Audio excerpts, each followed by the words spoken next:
everybody. My name is Brother Jonas. Today we want to talk about biblical wealth creation and why it's very important that we repent and return back into those laws of nature and investing in commodity. Let's go to Genesis 13 verses 2. Abraham was very rich in livestock, silver, and gold. Let's go to Genesis 26 verses 12 and 13. When Isaac planted his crops that year, he harvested 100 times more grain than he planted, for the Lord blessed him, and he became a very rich man, and his wealth continued to grow. He acquired so many flocks of sheep and goats, herds of cattle, and servants that the Philistines became jealous of him. Go to 30. Genesis 30, verses 43. As a result, Jacob became very wealthy with large flocks of sheep and goats, female and male servants, and many camels and donkeys. Now, let us go to Isaiah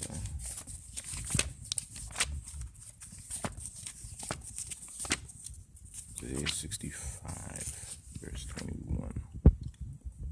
As you can read right here in Isaiah, in those days, people will live in their houses they built and eat the fruit of their own vineyards. Verses 22. Unlike the past, invaders will not take their houses and confiscate their vineyards. For my people will live as long as trees, and my chosen ones will have time to enjoy their hard-won gains. As you can see, it says that we will build houses, we'll plant vineyards, and eat from them. No longer will people come and invade and colonize us.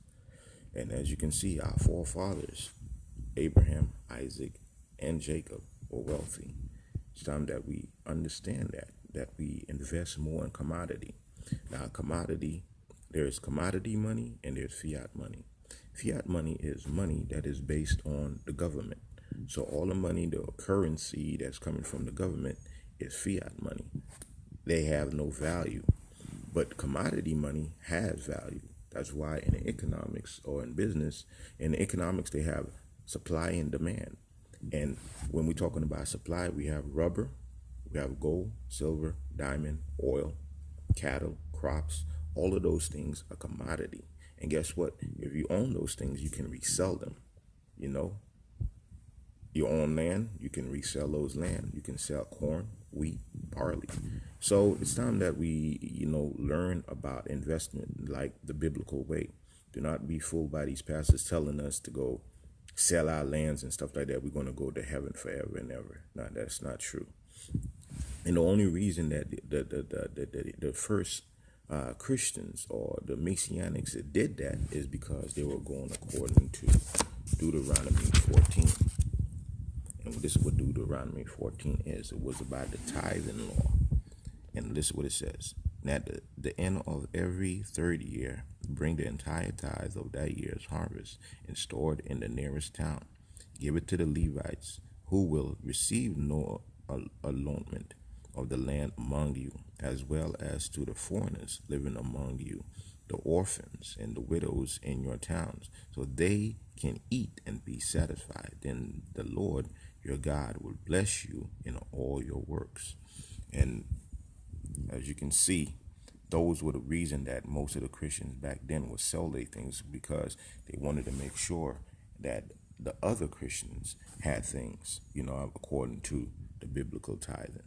So do not be fooled by these pastors telling you to sell your houses and stuff like that. You're going to store your treasures in heaven. And the treasures they were talking about being stored in heaven were the deeds that we do, according to Matthew 25, 30 to 42, that says that when I was hungry, you fed me. When I was thirsty, you gave me a drink. When I was naked, you clothed me. When I was sick, you came to see me. When I was in prison, you came to visit me. When I was homeless, you sheltered me.